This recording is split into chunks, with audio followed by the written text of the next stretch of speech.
तो वो गांडीव जिसको एक हाथ से उठा लिया करता था, आज उसको दोनों हाथ लगाकर गांडीव उठाना पड़ रहा है। यानी स्वयं का धनुष भी नहीं उठ रहा है अर्जुन से। अर्जुन ने सोचा एक बार प्रत्यंचा चढ़ाकर टंकार मारूंगा, धरती कांप जाएगी, बादल कांप जाएंगे, बिजली कौंध जाएगी और डर से ये भाग जाएंगे। क्योंकि बहुत सारे शत्रुओं को महाभारत के युद्ध में सिर्फ अपनी प्रत्यंचा के टंकार से ही बहरा कर दिया था। ओम श्री कालिके शुभदेवी सूर्यकूट निवासने रक्षमार्त महामाय विश्वरूपे नमस्तुते। बेटा आप सब के जीवन में ये सारी चीजें काम आएंगी। आज की अंतिम कथा है, इसलिए ध्यान से सुन लो। क्योंकि वो कहते हैं अंतिम दिन का जो क्लास होता है ना, उसमें कुछ टास्क दे के जाते हैं। जो शिक्षक होते हैं कुछ टास्क देते हैं, होमवर्क देते हैं, जिस पे आपको काम करने की जरूरत है। जैसे बाबूजी, हमारे प्रधान जी ने एक टास्क हमने दिया था सबको, बाबूजी ने किया, 1 साल में देखो जिंदगी बदल गई। जो बच्चे होमवर्क करते हैं ना, उनकी जिंदगी बदलती है। इसलिए मैं आपसे भी उम्मीद करता हूं कि मैं कुछ होमवर्क देके जा रहा हूं, करना। हो सकता है कि आप कल मिलो ना हमसे बताने के लिए कि क्या लाभ हुआ, लेकिन आपकी जिंदगी का कल्याण तो जरूर हो जाएगा। मेरे गुरु ने भी मुझे कुछ टास्क दिया था, मैंने किया, जिसके कारण से मेरे जीवन में परिवर्तन हुआ। इसलिए मैं चाहता हूं कि जो सिलसिला चल रहा है वो आपके साथ भी चला दूं, आपको भी देकर जाऊं। महाभारत की कथा में, पूरे महाभारत में जो सबसे बड़ा योद्धा था और योद्धा के रूप में स्थापित हुआ, उसका नाम क्या था? कर्ण का नाम आता है। कर्ण का नाम आता है कि सबसे बड़ा योद्धा था। अभिमन्यु का भी नाम आता है। लेकिन महाभारत युद्ध को जिताने में, अंतिम शीर्ष तक पहुंचाने में अगर कोई योद्धा था तो वो कौन था? अर्जुन। कौन था? अर्जुन, धनुर्धर अर्जुन। कहते थे कि इस धरती पर कुछ योद्धा ऐसे थे उस समय के, कुछ राक्षस ऐसे थे, उनको कोई नहीं मार सकता था। अगर कोई मार सकता है धरती पे तो कहते थे कि अर्जुन मार सकता है, नहीं तो भगवान शिव शंभु मार सकते, नहीं तो कृष्ण मार सकते, ऐसी बातें कहते थे। यानी अर्जुन ऐसा तीर चलाने वाला तेजस्वी था। अर्जुन सारी लड़ाई जीता और अंत में भाई, बड़े भैया युधिष्ठिर बने राजा। लेकिन युधिष्ठिर भी राजा बने अर्जुन के प्रतापी रणनीति के कारण से और युद्ध नीति के कारण से और कर्मठता के कारण से महान बने और भाई राजा बन गए। वही अर्जुन जिसके गांडीव के टंकार से, उसके धनुष का नाम गांडीव था, वो प्रत्यंचा चढ़ाकर अगर टंकार, तीर भी नहीं मारे, सिर्फ टंकार से, तो लोग कहते थे कि कई लोग तो धराशायी हो जाते थे उसके गांडीव की आवाज से। ऐसा अर्जुन था। लेकिन वही अर्जुन राजा, जब भाई राजा बन गया, युधिष्ठिर राजा बन गए और वर्षों तक युवराज बनकर महल में रहे, सुख भोग किए। जिस समय भगवान श्री कृष्ण ने खबर पहुंचाई अर्जुन के पास कि जाकर अर्जुन को कह दो कि यादव वंश खत्म हो रहा है, आपस में लड़ रहे हैं, सब मिट रहे हैं, खत्म हो रहे हैं, मेरे भी इस धरती को छोड़कर जाने का समय आ गया है। लेकिन मेरे पीछे मेरी जो संतानें हैं, जो घर की स्त्रियां हैं, ये अनाथ ना हो जाए, इसलिए अर्जुन को खबर पहुंचाया कि जाओ अर्जुन को बुला कर लाओ, अर्जुन सबको लेकर चले जाए, क्योंकि अब इनका संरक्षण करने वाला कोई भी नहीं है। इनका संरक्षण करने वाला कोई भी नहीं है, इसलिए अर्जुन आएगा, वही संरक्षित कर पाएगा। इस धरती पर किसी को संरक्षण देना है तो कृष्ण दे सकते हैं, और कृष्ण के बाद अगर कोई दे सकता है तो वो अर्जुन दे सकता है। ये धरती पे सभी जानते थे, क्योंकि अर्जुन जैसा प्रतापी कोई नहीं था। अर्जुन को खबर जब आई, अर्जुन तुरंत से भागा चला गया, और जब अर्जुन पहुंचता है तो पता चला श्री कृष्ण तो स्वर्ग पधार चुके हैं, यानी धरती को छोड़कर, धराधाम को छोड़कर जा चुके हैं। अब अर्जुन के पास इतनी बड़ी जिम्मेदारी थी कि वहां की जो स्त्रियां हैं, 16,000 स्त्रियां और भी जो वंशज हैं, उन सबको लेकर आना है और अपने साम्राज्य में सुरक्षित रखना है। ऐसे भगवान श्री कृष्ण का संदेश था। लगभग 7 दिनों तक अर्जुन रहे थे द्वारकापुरी में, 7 दिनों तक, और 7 दिनों में अंतिम संस्कार और जो भी ब्रह्म कार्य होता था सबका निष्पादन करके अर्जुन जब वापस सभी रानियों को, वंशजों को लेकर, धन दौलत को लेकर वापस आ रहे थे जब अर्जुन, तो जैसे जैसे कथा कहती है, जैसे जैसे अर्जुन और अर्जुन के लोग द्वारकापुरी को छोड़ते जा रहे थे, वैसे वैसे समुद्र देवता द्वारकापुरी को डुबाते चले जा रहे थे। यानी अर्जुन के लिए ऐसा लगा कि जैसे अर्जुन के ही इंतजार में समुद्र रुका हुआ है कि मैं तब तक जलमग्न नहीं करूंगा जब तक कि अर्जुन सबको लेकर न चला जाए, क्योंकि आशीर्वाद श्री कृष्ण का इन सब के ऊपर बरस रहा है। शरीर में श्री कृष्ण नहीं है, लेकिन कहीं ना कहीं निराकार रूप में उनका आशीर्वाद तो बरस रहा है ना। ये सोचकर कहते हैं कि समुद्र देव भी रुके हुए थे, और समुद्र देव रुके हैं। जैसे जैसे काफिला आगे की तरफ बढ़ा था, वैसे वैसे जलमग्न होते चला गया था द्वारकापुरी, और अंत में द्वारकापुरी पूरी की पूरी डूब गई थी समुद्र के अंदर। लेकिन अर्जुन निकल गए थे। अब देखो जिंदगी कैसे करवट लेती है। अर्जुन जो महाप्रतापी है, इस धरती पे अर्जुन के सामने खड़े होने वाला कोई नहीं है।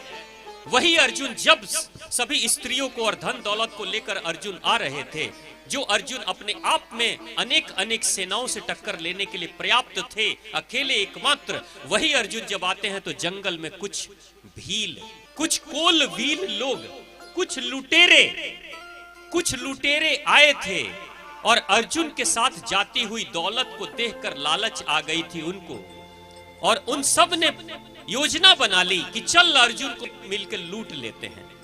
तो सरदार को जैसे ही खबर मिली कि कौन इस काफिला को लेकर जा रहा है, तो बताने वाले ने बताया अर्जुन लेकर जा रहा है, तो मत जाना उसके पास, मत जाना, वो अकेले पर्याप्त है बड़ी से बड़ी सेना के लिए, मत जाना उसके पास। डर रहे थे लोग, डर ऐसा था, इतना भयंकर डर था कि अर्जुन को दूर दूर से झाड़ियों से छिपकर कोलवील देख रहे थे, लेकिन पास में आने की हिम्मत किसी की भी नहीं थी। लेकिन कभी कभी ऐसा होता है कि सेनापति की बात को सभी सैनिक माने, ये जरूरी नहीं है। कुछ ऐसे भी होते हैं उदंड किस्म के, जो नियम का उल्लंघन भी करते हैं, तोड़ भी देते हैं। अब उसमें से कुछ सैनिक निकले, बोले कि छोड़ो ना, जो भी होगा देख लेंगे, कौन है अर्जुन, देखते हैं, सामना करते हैं। लगभग 1000 के आसपास कोलबील डंडे भाले बर्छे लेकर चारों तरफ से उन्होंने घेर लिया था अर्जुन को। डर रहे थे, घेर रहे थे, मगर डर रहे थे। जैसे अक्सर आपने देखा होगा कि बड़ा कोई अपराधी मारा जाता है ना, बड़ा कोई क्रिमिनल, डकैत, डाकू, मर्डरर मारा जाता है, तो कई बार पुलिस वाले इनकाउंटर कर देने के बाद, पता है कि इनकाउंटर हो गई, उसके शरीर में कई गोलियां लग चुकी हो, मर चुका है, फिर भी जल्दी हिम्मत नहीं होती उसके पास जाए, क्या पता कहीं जिंदा ना हो और फायर ना कर दे। इस बात का डर रहता है, मरे हुए इंसान से भी डर रहता है। वैसे ही अर्जुन से लोग डर रहे थे। लेकिन जैसे ही लोगों को देखा था अर्जुन ने देखा कि कोलबील चारों तरफ से मुझे घेर रहे हैं, तो अर्जुन चेतावनी देने के लिए अपने गांडीव को उठाता है। अपनी गांडीव को जब उठाता है तो वो गांडीव जिसको एक हाथ से उठा लिया करता था, आज उसको दोनों हाथ लगाकर गांडीव उठाना पड़ रहा है। यानी स्वयं का धनुष भी नहीं उठ रहा है अर्जुन से। अर्जुन ने सोचा एक बार प्रत्यंचा चढ़ाकर टंकार मारूंगा, धरती कांप जाएगी, बादल कांप जाएंगे, बिजली कौंध जाएगी और डर से ये भाग जाएंगे, क्योंकि यही काम करता था वो। बहुत सारे शत्रुओं को महाभारत के युद्ध में सिर्फ अपनी प्रत्यंचा के टंकार से ही बहरा कर दिया था, मानसिक रोगी बना दिया था, उसने ऐसा किया था। अर्जुन जब प्रत्यंचा चढ़ाने की कोशिश करता है तो अपने धनुष पे प्रत्यंचा तक नहीं चढ़ा पाया, धनुष को उठा नहीं पाया एक हाथ से, और जब तीर चला रहा है, प्रत्यंचा बड़ी मुश्किल से चढ़ाकर संघान करता है, तीर को धनुष पे चढ़ाता है, और तब अपने मन से अपनी शक्तियों को याद जब करता है ताकि दिव्य शक्तियां उस तीर में आ जाए, वो ज्यादा प्रहारक बने। जब अपनी ही शक्तियों को याद करता है तो पता चला कई वर्षों से सुख भोग इतना कर रहा था कि सारी शक्तियां भूल चुका था, सारा मंत्र भूल चुका था, और अंत में जब अपने मन की शक्ति से आह्वान करता है शक्तिशाली तीर और धनुष और दिव्यास्त्रों का, तो कोई भी दिव्यास्त्र उसके पास नहीं आए थे। अर्जुन डरने लगा, अर्जुन सहमने लगा, अर्जुन डर के देख रहा है, और उसकी भाव भंगिमा को देखकर कोलबीलों ने पहचान लिया कि अब अर्जुन वो अर्जुन नहीं रहा जो महाभारत के युद्ध में था, और घेर लिया था सबने। और इस धरती के महाप्रतापी योद्धा अर्जुन को कुछ मुट्ठी भर कोल भील डंडे से पत्थर से मार के घायल भी करके और सारा लूट के धन दौलत स्त्रियों को लूट कर लेकर भाग चले गए थे। अर्जुन मुश्किल से जान बचाकर वापस आया था। अर्जुन क्या कहता है अपने प्रसंग के माध्यम से, जब मैं वनवास में था तो मैं इतना शक्तिशाली बना क्योंकि कष्ट के दिन थे, अपने आप को तराश रहा था, अभाव में था, बेहतर कुछ करना है, ये भाव था अंदर। अपने आप को कष्ट के दिनों में मैंने इतना तरासा कि मेरी शक्ति इतनी जागृत हो गई कि इंद्रदेव को स्वर्ग में बुलाना पड़ गया दिव्यास्त्र देने के लिए, दिव्य शक्तियां प्रदान करने के लिए इंद्रदेव को स्वर्ग में बुलाना पड़ गया। लेकिन जब सुख के दिनों में अर्जुन डूब गया और राज भोग करने लगा तो अर्जुन इतना कमजोर हो गया कि सिर्फ अपनी दिव्य शक्तियों को नहीं भूला, अपने धनुष जिसको खिलौने की तरह जिसके साथ खेलता था उसको भी उठाना उसके लिए कठिन हो गया था। तो सोचिए, जरा विचार करिए कि अर्जुन को शक्तिशाली सुख के दिनों ने बनाया था कि दुख के दिनों ने बनाया था। आपके जीवन में कितना भी सुख चला आए, कितनी भी दौलत कमा लो, कितने भी पैसे कमा लो, फिर भी ऑर्गेनाइज्ड तरीके से स्वयं से सोचकर कुछ दुख उत्पन्न करो जीवन में, कष्ट दो अपने आप को। और इसी कष्ट देने के लिए हम लोग योग प्राणायाम एक्सरसाइज वगैरह करते हैं। एक्सरसाइज का मतलब क्या है? ऑर्गेनाइज्ड तरीके से अपने शरीर को थोड़ा कष्ट में डालो, ताकि कष्ट में डाल के जब मेहनत और मशक्कत करोगे तो धीरे धीरे शरीर शक्तिशाली और मजबूत बनेगा, जंग नहीं लगेगा लीवर में, किडनी में और आपकी क्षमताओं में जंग नहीं लगेगा। तो ये सुख के दिनों में इंसान जितना बर्बाद होता है उतना दुख के दिनों में नहीं बर्बाद होता। तो आप मां भगवती सिद्धदात्री क्या कहती है कि मैं अगर सिद्धदात्री बनी हूं कि शुरू से शैलपुत्री से लेकर 8 चरण मैंने गुजारे हैं, तो हर चरण पे जीवन में अनेक राक्षस रूपी, कष्ट रूपी राक्षस हमारे जीवन में आए हैं और सारे कष्ट रूपी राक्षसों को मैं मारते गई। कभी शुंभ निशुंभ को मारा, कभी मधु केटभ को मारा, कभी धूम्रलोचन को मारा, कभी रक्त बीज को मारा, कभी महिषासुर को मारा। ये किसको मार रही? अपने अंदर की बुराइयों को मारते महागौरी बनी, फिर वो महासिद्धदात्री बन गई है। यानी कष्टों से लड़ाई करते करते वो एक समय सिद्धदात्री बन गई है। लेकिन जब बहुत सुख में अगर मां भगवती भी रहती तो शायद सिद्धदात्री वो नहीं बन पाती, महागौरी नहीं बन पाती। तभी तो आप देखो, पुराणों की कथाओं को सुनकर कभी मन में विचार आया कि सारे के सारे राक्षस जब शक्तिशाली हो जाते हैं तो उठते हैं और सीधा स्वर्ग पे ही हमला कर देते हैं और स्वर्ग के देवी देवताओं को मार मार के भगा देते हैं।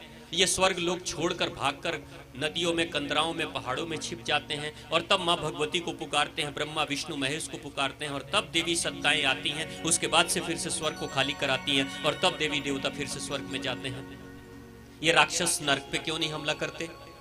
क्योंकि नर्क वाले तो ऐसे ही खूंखार बैठे हुए हैं, वो तो तुमसे भी ज्यादा नारकीय जीवन में जी रहे हैं, वो तुम्हारे ऊपर ज्यादा घनघोर हमला कर सकते हैं।